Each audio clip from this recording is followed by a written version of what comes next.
hand it over to Laura Ingraham, who is joining us via satellite. Good morning to you, Laura. Hey, guys, that Kane rally, the crowd there, I think instead of stronger together behind him, it should say stronger but fewer. I think it would be much more appropriate. It was a small event over look at in that. West Palm Beach. Yeah. I mean, it's not easy to be a number 2 in the ticket, but if that is not a good sign. I have more kids at a birthday party in my backyard than that. Come on, that's ridiculous. So what do you make of all this? Because if you look at the polls, it says that Hillary Clinton is up, the majority of the polls at least, and then you look at these rallies, and Trump's filling stadiums, 20,000 people, and then you look at the Tim Kaine rally, and there are only 30 people there.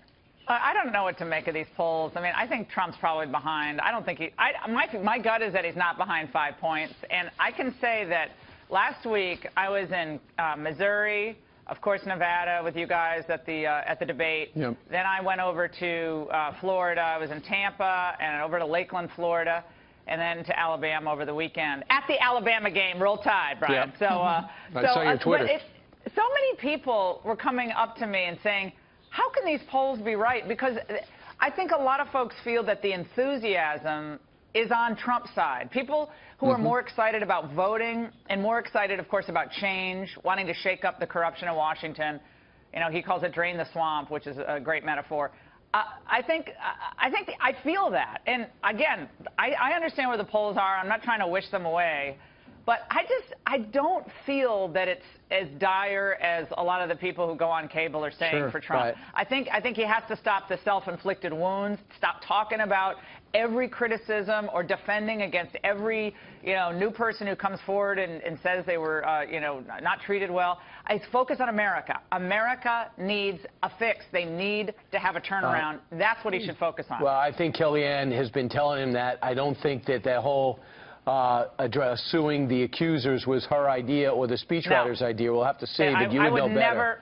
It just keeps the story going. I don't get it. I just don't get it, and I wouldn't say it. I think it's just a waste of his time, and it certainly doesn't help in the polls. Meanwhile, it was the lead in everybody's story who's covering it. About 20 minutes ago, we talked to Majority Leader Kevin McCarthy about what Republicans need to do. Are they finally going to get behind Donald Trump? I believe we have to change this country. We are going to keep this House. We need to elect Donald Trump president. We know the wind is in our face that supporting Donald Trump, supporting our members of Congress, we're in a fight. This is a direction of what do we want to change this country? Do we want status quo? And the only choice is, are you for Hillary or are you for Donald? I want to see this country change. I'm concerned about the Supreme Court. I'm concerned about the actions of foreign policy of where America currently stands based upon the former Secretary of State. So it's no doubt where we stand and what we're fighting for. Is he speaking for a lot of people or enough people in the House and Senate, some of which walked away from him a couple of weeks ago? Well, that was just idiotic. All these senators and congressmen who did the big walk back thinking they were going to get some electoral advantage by doing so. I mean, look at where Kelly Ayotte is now. Look at where Heck is in Nevada. I mean, it makes no sense at this late point in time in the campaign for a Republican to start even implicitly campaigning against his or her party's nominee. It has to be all for one and one for all at this point. That's what the Democrats do. They never, ever, ever break ranks. The Republicans seem to think they can all go their own way and it's all going to be great. And in a few districts that might be the case, but this is a national push for a change referendum in Washington. And if you're a Republican and you're not doing everything in your power to stop the Clinton corruption machine from getting over back to the White House, then I think there's going to be hell to pay by the voters. And I think down ticket, you don't support Trump, you're doing so at your own peril. Yeah. That's my sense.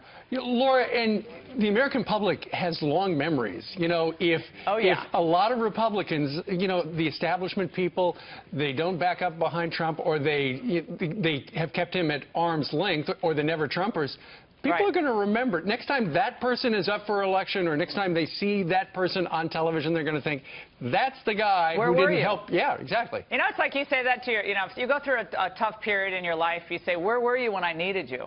I mean, we all have had those moments in our life. And I think a lot of voters, and again, I've been all over the country in the past 3 months. I've probably been to 25 states. That is a consistent refrain that I hear. Where are these Republicans? Why aren't they fanning out over every swing state? I mean everybody. You campaign in your own state, I get it. But this should be a push for the ending of the corruption in Washington. I know we're going to get to the Obamacare story. But I just think voters like, you've got to be kidding me. We finally have a chance to retire the Clintons. Finally. And you're not anywhere to be found? You got to be kidding me. I'm glad you brought up. Why should we vote for you? Why should we vote for you or send you a penny in the future if you're not doing everything you can to stop Hillary?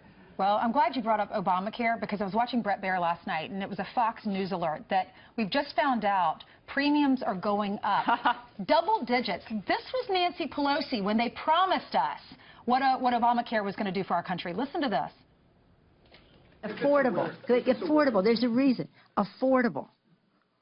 Affordable. Affordable. Affordable. Affordable. I guess not so much. That was compelling rhetoric. Look, this is the lie that's been told and retold, and so many lapdogs in the American media just suck that up and spit it out in headline after headline. And we now know the truth. Doctors leaving en masse. Your premiums are doubling, in some cases tripling. Mine have gone up, I think, about 36%. And we have fewer choices in insurance companies. Now all these insurers are pulling out of Obamacare exchanges. A lot of doctors are now deciding they can't make it with these low Medicare reimbursements. They're opting out of Medicare. I mean, they've created a system that was designed to fail. We know that now. Hillary has no problem, and she ultimately wanted a single-payer, ultimate government control system for health care. It was never about patients. It was always about redistributing wealth, and not a single Republican supported it. And I got to say one more thing. Feingold in Wisconsin. Remember, he was the deciding vote, I believe, in Obamacare. He's up against Ron Johnson. Everybody in Wisconsin, you better know where Russ Feingold was when you needed him to tell the truth about Obamacare. And Evan Bayh. Evan Bayh as well. Same thing. In Indiana. This is a massive news story for 2 weeks left in this election cycle. This could actually turn a lot of voters back to the Republican fold, given what they're going to be paying out of pocket. Because you don't need to hear Barack Obama speak or Donald Trump speak to understand where you stand, because it affects everybody individually. And it doesn't matter who you like. It depends on what you can afford. Here's a quote about Obamacare from Hillary Rodham Clinton to the Goldman Sachs people, stuff we were never supposed to see because it was leaked. The way I look at it, it's either going to work or it's not going to work. We have an election next November. Make it an issue. By next November, people running for office are either defending or not defending the Affordable Care Act. It will be an electoral issue. She's telling you, weigh in, while the president is confirming it's beginning to break. Well, Brian, I think there's so much compassion and concern coming from Hillary Clinton in that quote you pulled from the Goldman Sachs speech. There's a coldness about her rhetoric on this issue that affects every working person in this country who hasn't made $150 million in the past 15 years. This is expensive.